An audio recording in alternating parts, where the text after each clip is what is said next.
چینی صدر پاکستان آئے اور ان کے ساتھ بڑا وفد تھا. بڑے بڑے تجارتی معاہدے ہوئے, بڑے بڑے منصوبوں پر دستخط بھی کیے گئے اور سب سے بڑا معاہدہ تھا پاک چائنا راہداری کا منصوبہ. سب نے اس منصوبے اور معاہدے کو سراہا, مگر ہم نے کچھ عرصے کے بعد ہی اس کوریڈور سے متعلق چند تحفظات بھی سنے. یہ 45 ارب ڈالر کے منصوبے تھے, ابھی بھی ہیں. چائنا کے صدر اس وقت میں پاکستان آمد ہوئی ان کی جب پاکستان آپریشن ضرب عضب کا آغاز کر چکا تھا. دہشت گردی کی ہوا تیز تھی اور ہماری فورسز دہشت گردوں سے نبردآزمات تھی, ان سے لڑ رہی تھی, سیسا پلائی ہوئی دیوار بنی ہوئی تھی. انڈیا کو ایک ناک نہیں بھایا تھا اور جلتی پر تیل کا کام کیا 45 ارب ڈالر کے منصوبوں نے. اس تعلق داری اور معاہدوں کے بعد پاکستان کی معیشت اور سرمایہ کاری میں نئی روح پھونکی جا گئی اور توانائی پیدا ہو گئی, اور ہم نے دیکھا کہ اکانومی گرو کرنے لگی. ہم نے کئی بین الاقوامی رپورٹس بھی آپ کو دکھائیں, تبصرے بھی کیے. ہم اس معاہدے سے پھولے نہیں سما رہے تھے. انٹرنیشنل کمیونٹی نے اور انٹرنیشنل میڈیا نے پاکستان کے اندر اکانومی گروتھ کے بارے میں بہت لکھا. ہمارے پاؤں زمین پر نہیں لگ رہے تھے کہ ہم نے 45 ارب ڈالر کے منصوبوں پر دستخط کر دیے ہیں. میں نے ایک خبر پڑھی, وہ خبر کیا تھی؟ وہ جناب خبر یہ ہے کہ بھارت اور متحدہ عرب امارات بھارتی انفراسٹرکچر کے منصوبوں میں سرمایہ کاری, فوجی سامان, خلائی ٹیکنالوجی اور جوہری توانائی کی پیداوار میں تعاون کے لیے 72 بلین ڈالر یعنی 72 ارب ڈالر فنڈ قائم کرے گی. کاروباری تعلقات اور قومی سلامتی کے لیے وزیر اعظم نریندر مودی کی طرف سے متحدہ عرب امارات کے 2 روزہ دورے کے اختتام پر ان منصوبوں کا اعلان کیا گیا. یہ خبر تھی. بھارت اپنی معیشت کو فروغ دینے کے لیے بیرونی سرمایہ کاری پر زور دے رہا ہے.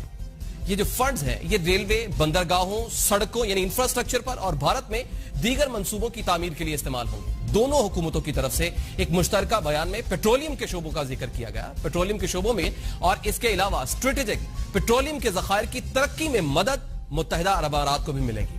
متحدہ عرب امارات جو ہے وہ 2.5 ملین سے زائد لوگوں کی ایک بھارتی کمیونٹی بھی ہے, یہ ہمیں بھولنا نہیں ہوگا. یہ 75 بلین ڈالر کیا صرف ایک فگر ہے؟ سوال اٹھتا ہے. یا اس کے پیچھے انڈیا کی تیزی کے ساتھ گرو کرتی ہوئی اکانومی ہے؟ سوال یہ پیدا ہوتا ہے کہ کیا یہ معاہدہ کس کے لیے کتنی اہمیت رکھتا ہے؟ یو اے ای کے لیے, بھارت کے لیے یا پاکستان کے لیے؟ پاکستان کے لیے کیا الارمنگ ہے؟ اس میں صرف بھارت یا متحدہ عرب امارات نہیں بلکہ پاکستان کے لیے کتنی اہمیت ہے؟ نریندر مودی کا دورہ یو اے ای, اس کے کیا نتائج نکلے ہیں؟ 2 دن کا یہ دورہ تھا, کس قدر بڑا تھا, کیا نتائج نکلے ہیں, کیا نکلیں گے یا کیا نکل سکتے ہیں؟ کیا یہ معاہدہ پاکستان کے لیے اس خطے میں نیا چیلنج ثابت ہوگا, اور کیا اس معاہدے نے پاکستان کے لیے نیا کمپٹیشن کھڑا کر دیا ہے؟ یعنی چیلنج بھی ہے یا کمپٹیشن ہے؟ اس سوال کا ہم نے جواب لینا ہے. ہمارے ساتھ مسعود خان صاحب, director general institute of strategic studies اور سابق سفیر, ہمارے ساتھ موجود ہے. سر آپ کا بہت بہت شکریہ وقت دینے کے لیے. سب سے پہلا سوال یہ جو میں نے اتنی تمہید اور یہ جب میں خبر پڑھ رہا تھا تو میرے ذہن میں جو سوالات اٹھے وہ یہی سوال تھے. ایک عام آدمی کا سوال کہ جب وہ خبر پڑھتا ہے تو ایک طرف 45 ارب ڈالر دیکھتا ہے پاکستان میں اور ایک طرف 75 ارب ڈالر دیکھتی ہے. ان دونوں کی سرمایہ کاری میں اس کو فرق دکھائی دیتا ہے. آپ یہ کہیے گا کہ یہ جو معاہدہ ابھی ہوا ہے بھارت کے ساتھ اور یو اے کے ساتھ, یہ کتنا الارمنگ ہے پاکستان کے لیے؟ اس قسم کا تقابل فطری عمل ہے. آپ کے ذہن میں یہ بات آئی ہے جو چائنا پاکستان اقتصادی راہداری کی رقم ہے مختص کی گئی ہے وہ 46 ارب کے قریب ہے, 46 ارب ڈالر ہے, اور جس کا یو اے ای اور ہندوستان کے درمیان جو مذاکرات ہوئے ہیں اس کے نتیجے میں جس عدد کا ذکر کیا گیا ہے, جس فگر کا ذکر کیا گیا ہے وہ 75 ارب ڈالر ہے جس کا آپ نے بھی ذکر کیا. ان میں تھوڑا سا فرق ہے کیونکہ اقتصادی راہداری کی منصوبہ بندی ہو چکی ہے. اس میں بتایا گیا کہ کون سی سڑک بنے گی, کون سے ریل کہاں سے بنے گی, جو گوادر کی بندرگاہ ہے وہ کب بنے گی, توانائی کے پروجیکٹس کب جو ہے وہ شروع کیے جائیں گے, کب وہ ختم کیے جائیں گے.